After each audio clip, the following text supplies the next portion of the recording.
बहुत समय पहले 7 समंदरों के नीचे एक विशाल राज्य था। उस राज्य का राजा था समुद्र का राजा वरुणेश। उसके पास एक जादुई घोड़ा था जिसका नाम था नीलकंठ। ये घोड़ा साधारण नहीं था, वह पानी के अंदर भी दौड़ सकता था और जब चाहे आसमान में उड़ सकता था।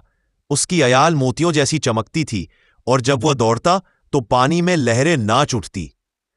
राजा का घमंड। राजा वरुणेश अपने राज्य से बहुत प्रेम करता था, लेकिन उसमें थोड़ा सा घमंड भी आ गया था। वो सोचता, मेरे पास जादुई घोड़ा है, मुझे कोई हरा नहीं सकता। वह अक्सर अपने मंत्रियों और प्रजाजनों से कहता, देखो, मेरा घोड़ा दुनिया का सबसे तेज है, कोई भी इसे पकड़ नहीं सकता। नीलकंठ की बुद्धिमानी। नीलकंठ घोड़ा बहुत समझदार था। उसने कई बार राजा को समझाया, महाराज, ताकत और तेजी अच्छी बात है, लेकिन घमंड करने से ताकत भी बेकार हो जाती है। लेकिन राजा उसकी बात को हंसी में टाल देता। चुनौती। एक दिन समुद्र में एक विशालकाय शार्क आया। वह गर्व से बोला, समुद्र का असली राजा मैं हूं। अगर तुम सच में वीर हो तो आओ, मुझसे दौड़ लगाओ।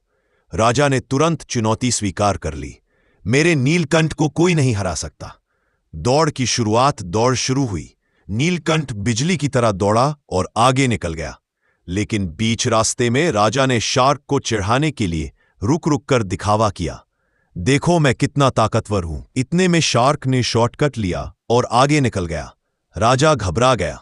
घोड़े की सलाह। तब नीलकंठ ने राजा से कहा, महाराज, अब अगर हमें जीतना है तो घमंड छोड़कर पूरी ताकत लगानी होगी। दौड़ में केवल जीतने की इच्छा चाहिए, दूसरों को नीचा दिखाने की नहीं। राजा को अपनी गलती समझ आई। उसने नीलकंठ पर विश्वास किया और बिना रुके पूरी ईमानदारी से दौड़ा।